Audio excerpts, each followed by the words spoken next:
So we are now in a blog show by Cointelegraph, having CZ Changpeng Zhao, CEO of Binance, at the house. So we will talk more about Binance's latest initiative, as well as the latest MOU signed with Ukraine, and as well as CZ's take on the world adoption of blockchain. So CZ, thank you so much for having you here for the interview.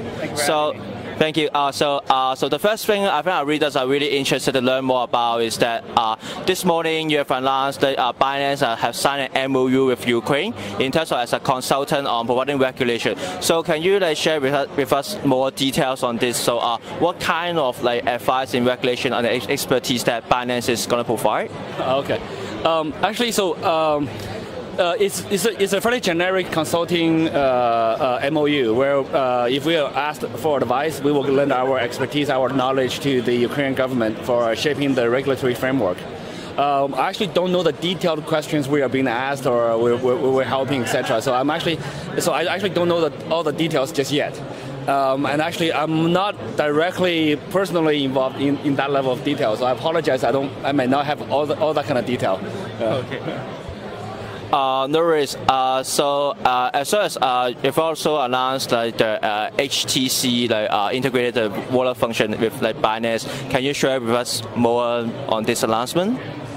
Sure. This is a more concrete thing. So HTC has made a Binance Exodus phone.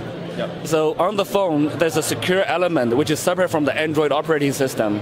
It's hardware guaranteed to be secure. It has a hardware wallet inside. That phone supports a full Bitcoin node with 250 gigs of data on the phone. And it also supports Binance Chain, Binance DEX, BNB, native BNB, and BEP2, BEP3, BEP2 tokens, and it's a native phone that supports all this Bitcoin and Binance Chain. So we're very honored to be working with them.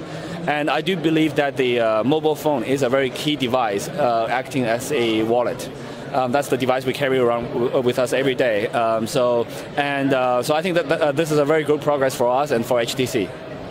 Okay, so moving on, apart from the latest announcement, we also know that Airterms also have a collaboration with Binance in Latin America. So does Binance have any plans to tapping into the Latin American countries in terms of hyperinflation one, especially like Venezuela?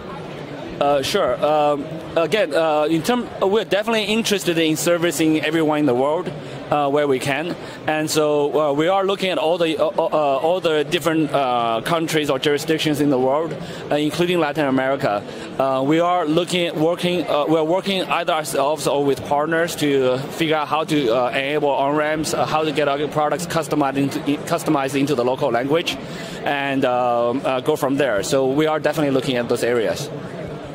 Sounds good. So let's move on to the more product offerings of Binance. So for example, in the futures, Binance just raised the leverage of amount to 125x. So that sounds pretty risky. So what are the liquidation model or risk management measures taken by Binance for investors' protection?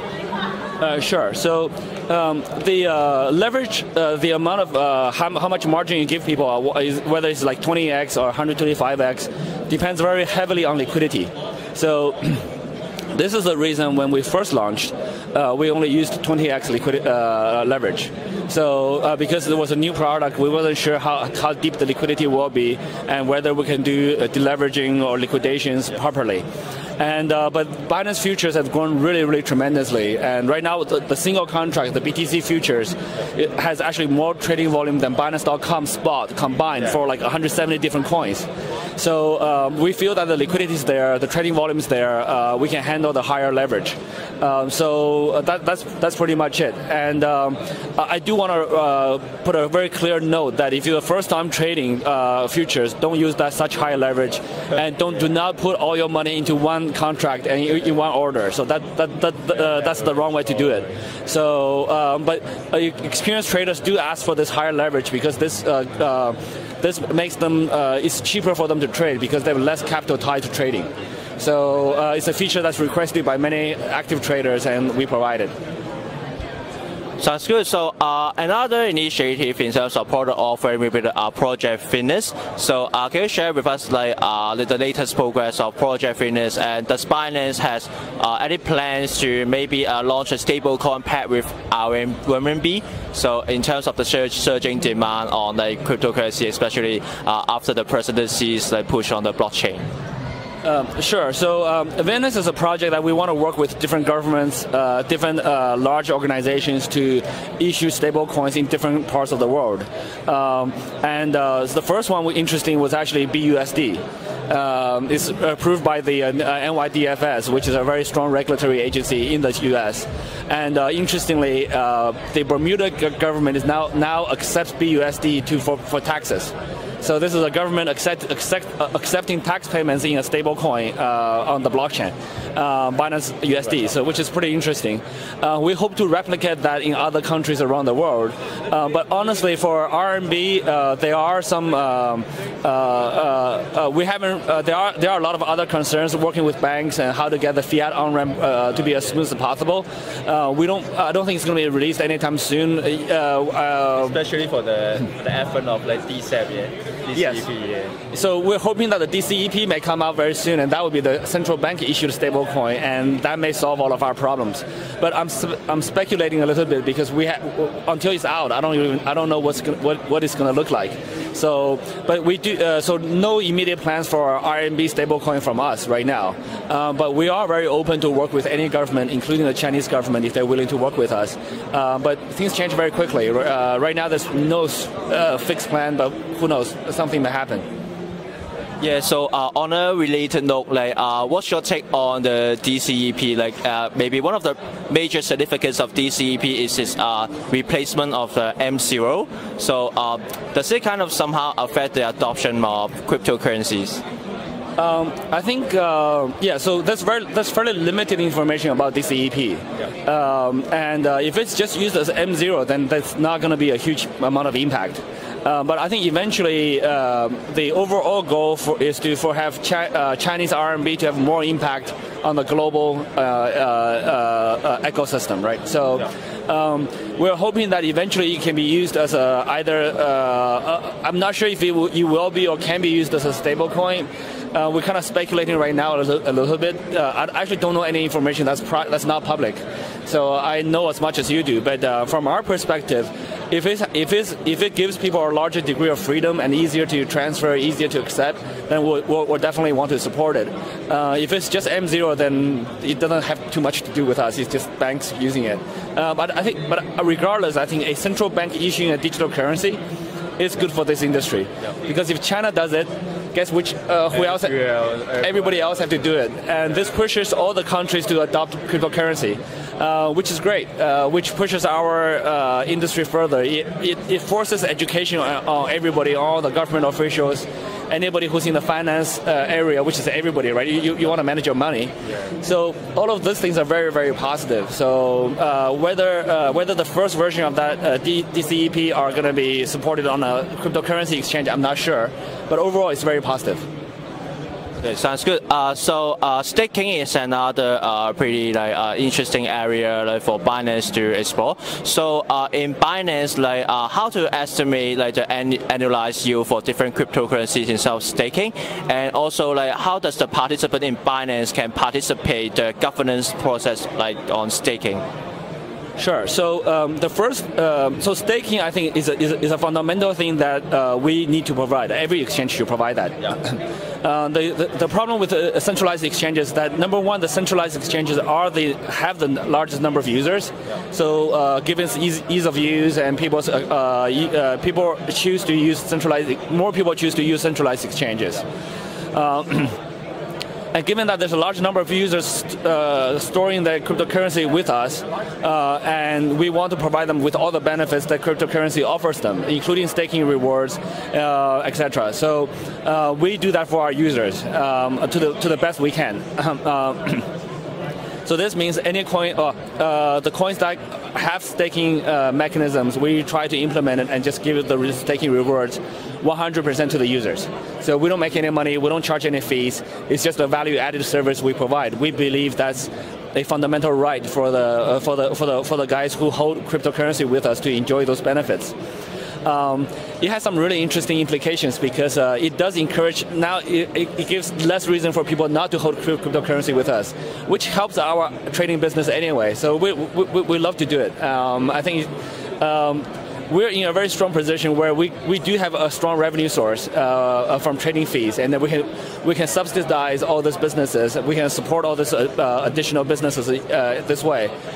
So we just want to do it. We just want to do it. Yeah. So on a side question, so which cryptocurrency in Binance is kind of the most favorite from the participants in trading in terms of staking? In terms of staking, actually there's a long list now. I think there's 11 or 15 cryptocurrencies we support in staking, and every week we add a couple more. It does take some time to develop, handling the wallet. Each one stakes a little bit differently. So which are the hottest one right now? I actually don't know. I don't have that data on top of my head. I actually honestly don't know. No worries. So talking about staking, a personal question for you. So with Ethereum preparing to transit to proof of work, from proof of work to proof of stake with the ETH 2.0. So do you think proof of stake is ready for mass blockchain adoption yet? I think the technology proof of stake has been around for a while. I think yes. The short answer is yes. I think it's ready. Yeah. Okay. Now let's move on a bit about your personal opinion on the state of worldwide blockchain adoption. So to start off, you previously mentioned Russian President Vladimir Putin can be the most influential guy in the crypto space. So in the future, will you foresee, so after the presidency just push for blockchain, do you think the pace for blockchain development in the future will be dominated by Russia and China instead of the US? To be honest, again, I don't know the answer. Very frankly, things change all the time, right? Yeah. So I was in Russia. I was in Moscow attending a big Binance meetup, and that remark was in response to a question that was asked to a panel, and we were in Russia. So my point is, I think the regulation is going to have a pretty big impact on the cryptocurrency adoption.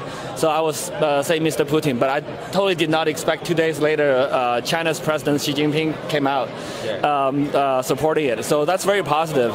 But overall, which country is going to lead? I think that's going to be a series of decisions later on. Things could change very quickly. I think China, well, all the three countries you mentioned have strong tech talent. And they are large countries with large populations, so any one of them could be the leader next in the future. I think it really depends on a number of decisions that's made over time to see how favorable they are to the blockchain industry. I strongly believe the more favorable the regulations, the better the country will develop in this market and will have an increased likelihood of becoming the leaders of the financial world tomorrow.